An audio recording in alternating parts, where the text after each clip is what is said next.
Hello everyone and welcome to the channel. So today we are going to talk about the Barcelona win against Real Sociedad that ended 1-0 at the Camp Nou. So before I get into the game, I do want to talk about Eder Sarabia. If you guys don't know, he has been heavily criticized over the past 6 days because of the way that he was talking to his players. Like, he was saying a lot of bad words and he was shouting at the players. And ever since that, the media was questioning him to see if he was the right coach. And they were also saying that the players did not like the way they were being treated by him. And so today he did speak before the match, and this is what he said: "My way of living football will not change. I will always do it with intensity, but it's true that we must set an example for children. I will stay the same." That's perfect. I love how he stand up for himself. And if he does get fired anytime soon for like whatever reason for that shouting, that will put the board in a position where if they do fire Sarabia, we will know why. And I know that the board does not want us to know why is the reason Sarabia got fired, because then you're creating a catastrophe. Because once we do know and we know the reason why he got fired, everyone in the Camp Nou will turn their back on the club. And I know that Bartomeu does not want that to happen. So it's a good thing that Sarabia did put this club in a position where they can be very vulnerable. And right before the game, there was still a lot of whistles going to Bartomeu because the club is at unease. People are still waiting for that extraordinary meeting that's supposed to be held before El Clásico. So we don't know what's going to happen there. Now heading into the game, right? And I'm going to be very honest. In the first half, the only bright light in this game was Martin Braithwaite. He looked like he was the only player that wanted to run in this game. And every time he received the ball from like Griezmann or Messi, he really looked like he was the older version of Dembélé. And I love seeing that he always wanted to run and go straight to the box and score. He looked hungry. That is something that we do not get from Messi because, you know, he's 33. But more specifically, I want to point out Griezmann. Griezmann would never do that. He does not even have the ability to be able to do that. And this is why I always push Neymar and Martinez to come to Barcelona. And a lot of you guys are telling me, "Oh no, Griezmann could do the job. I believe he's perfect. He could score all the goals." No, he does not have the quality to run up to the players and go into the box and score. And that's why it felt so refreshing to see Martin Braithwaite receive the ball and run to the box. So props to him. He's doing very well. He's doing exactly what Barcelona needs. So besides all that, before the first half was about to finish, it was very underwhelming to see this team because I thought that we were going to approach this game very differently after the 2-0 loss against Real Madrid, but we didn't. It looked like we just won 2-0 and we looked very calm in this game, acting like we were the best team in the world and we were like 20 points ahead of Real Madrid. Like, I wanted more from these players, but we did not get that in the first half. Now heading into the second half, I was thinking, okay, maybe we're going to turn up here, we're going to run more, we're going to look more energized, more motivated to win this game. But we got the exact same thing. And then later on in the second half, we did see Ansu Fati, Arturo Vidal, and Ricky Puig warm up. And when we did see that, when they were running and jogging and warming up, everyone in the Camp Nou started to applaud these players and they started screaming, cheering. They started clapping because it was something new. Because throughout this whole game, we did not look like we wanted to win. The fans wanted a change. They wanted Ansu Fati or Ricky Puig to go in there and change the game up, because what we were doing throughout the first 65 minutes was not working. And I personally was hoping to see Ricky Puig and Ansu Fati come in like in the 65th minute, but we did not get any of that. We got Arturo Vidal coming in for Rakitic, and that's about it. So once we did see the fans like clapping, cheering and everything, I felt like that energy translated into the field. And once the players felt that energy from the fans, I believe that's when they started to like really click. They started to play a lot better. And then on the 65th minute, we did see a brilliant link up between Messi and Jordi Alba, and then Jordi Alba centered it, and then Rakitic, you know, he missed. But it really looked like that we were starting to find that rhythm, you know what I'm saying? So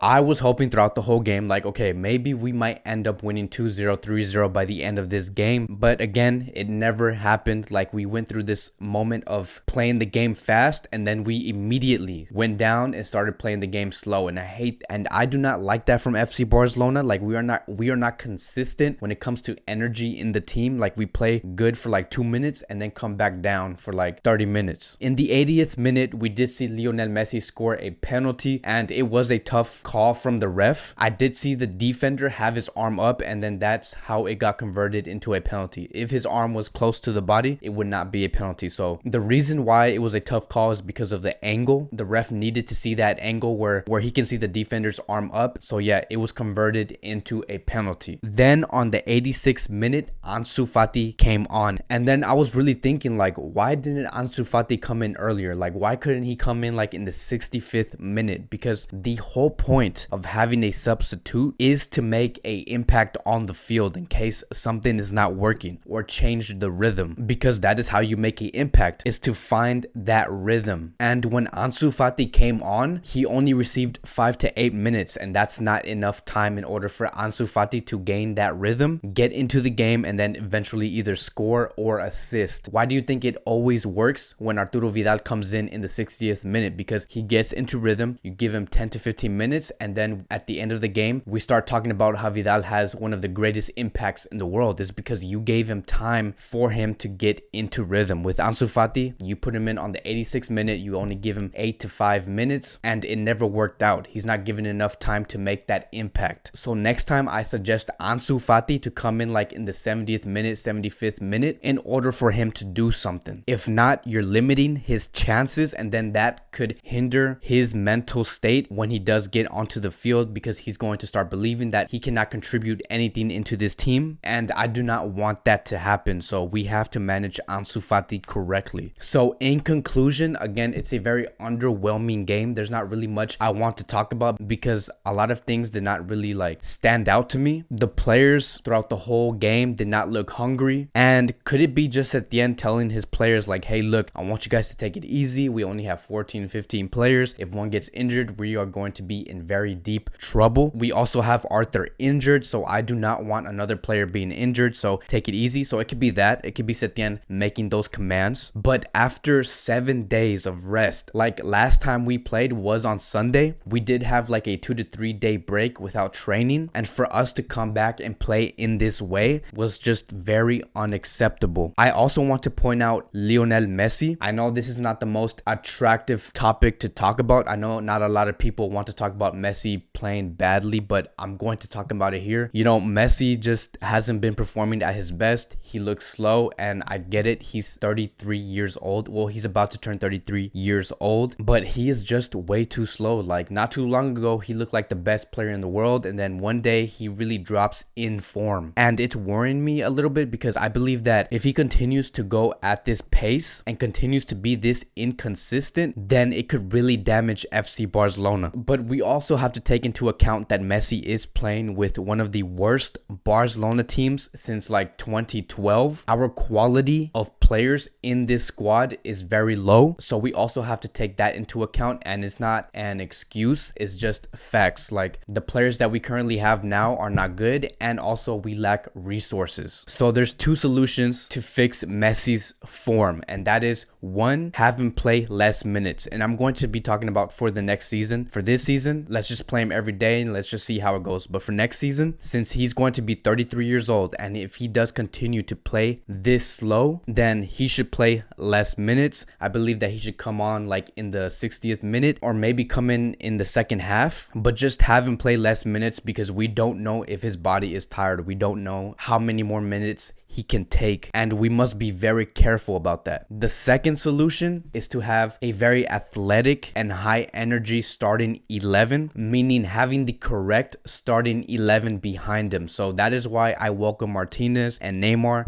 and as for the midfield, I will always put Arthur, Melo, De Jong, and potentially bring back Elenia, because then you have a very young, energetic squad where Messi does not have to worry about pressuring. You can forget about putting Ricky Puig because he does not have the physical physicality in order to make up what Messi has to do. So I don't know, I'm just strategizing here. That could be a second solution. So yeah, it's all going to be up to what Quique Setien wants and who he wants around Lionel Messi, because right now at the moment it's not working. Lionel Messi is looking very slow. I don't even think he's even thinking about improving his physicality, because again, he's 33 years old. We can only ask so much from him, and I hope that this problem does get solved. So thank you guys for watching. I appreciate it. Let me know what you guys think about this game. Is there any highlights that you guys like from this game? What did you not like about this game? Let me know in the comment sections down below, and I'll see you guys next time.